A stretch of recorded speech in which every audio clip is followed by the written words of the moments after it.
Okay, good afternoon, good afternoon.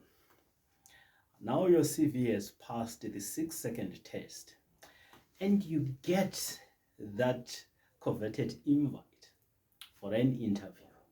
Of course, you've always wanted the audience with the employer.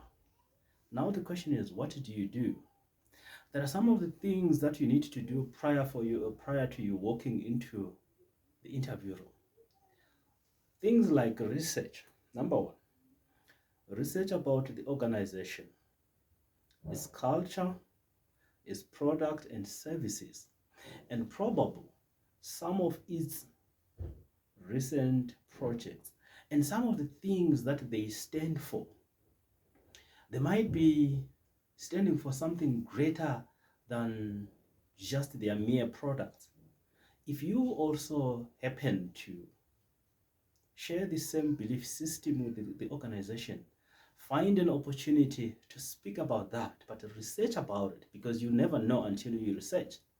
And research can take various forms. Maybe you might reach out to a former employee and you ask about the good things. Maybe they can share about the organization, the culture, and everything. Maybe you reach out through social media via LinkedIn or whichever platform to say, I know you're still working there. How do they do things just there? At least have some insights into the goings on of that specific organization. After all, when you go to invade a certain territory, you do your research. Military strategists, they know it. You don't just come and sit around the table without knowing your foe. But in this instance, they are not your enemy. You want to understand them better. For to understand them better, you do your due diligence. You don't buy an organization until you've done your due diligence and you know exactly what it stands for. Similarly, you don't want to partner with a company that, because this is a partnership, you can't partner with a company that does not believe in what you believe in. So you need to do a thorough research on them. Now, we have done a research. When you arrive on the day, dress for the occasion. Don't just dress the want that you have. No. Don't dress the want that you have, but dress for the job that you need. Don't dress the want that you have, but dress for the job that you need. In other words, don't dress overly revealing outfits. There are some outfits that are not appropriate for a specific setting. Find the right, and depending on the kind of role that that you are being interviewed for, find the appropriate dress code for it. The reason why I'm saying it's always has to be appropriate is because, let's assume it's a corporate setup. Maybe there might be some things that you need to wear. For instance, I can't rock up in an interview for a corporate and I rock up wearing a miniskirt, or I'm a lady, I'm rocking up wearing something that shows all the cleavage. Obviously, you've got a right to wear anything that you want, but make sure that you are not wearing anything that is too provocative. Similarly with men, it does not mean it only applies to women. Similarly with men, wear something that is decent for the occasion that you are going to. Right.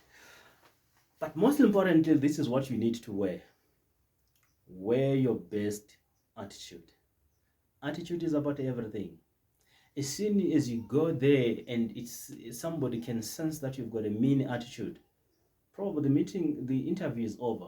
Yes, they will still allow you, they will still ask you the questions, allow you to respond. But based on your attitude, they've already made their mind to say you cannot be part of this organization. Because after all, people want people that are likely to get along with others. Number three, you greet people in the foyer. You never know who is sitting in the foyer. It could be somebody who could even determine your employment. But as soon as you walk into the room, and you start sending your hand, greet them with a firm handshake. Mankind is blessed with this uncanny ability to sense somebody who is nervous. We are able to read when somebody is nervous, they start sweating their hands and they can't have a firm grip, they start shaking like this.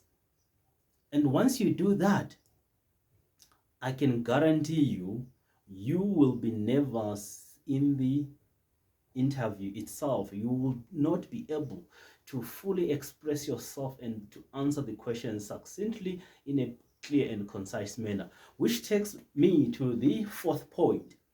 Now, when you are being asked questions, try to be clear and concise and straight to the point. But one thing that you could do is you end up your responses. You are now winding up your responses. Try to know more about the organization. Ask some questions, some intelligent and relevant questions. After all, you don't want to be the only one on audition. So if you go there, sit still, wait for the questions from them. They probe and probe, they probe and probe. Or whether they ask some open-ended questions and you answer directly like that. This becomes an interrogation and you are the only one who's being interrogated. But what you need to do is turn the tables around.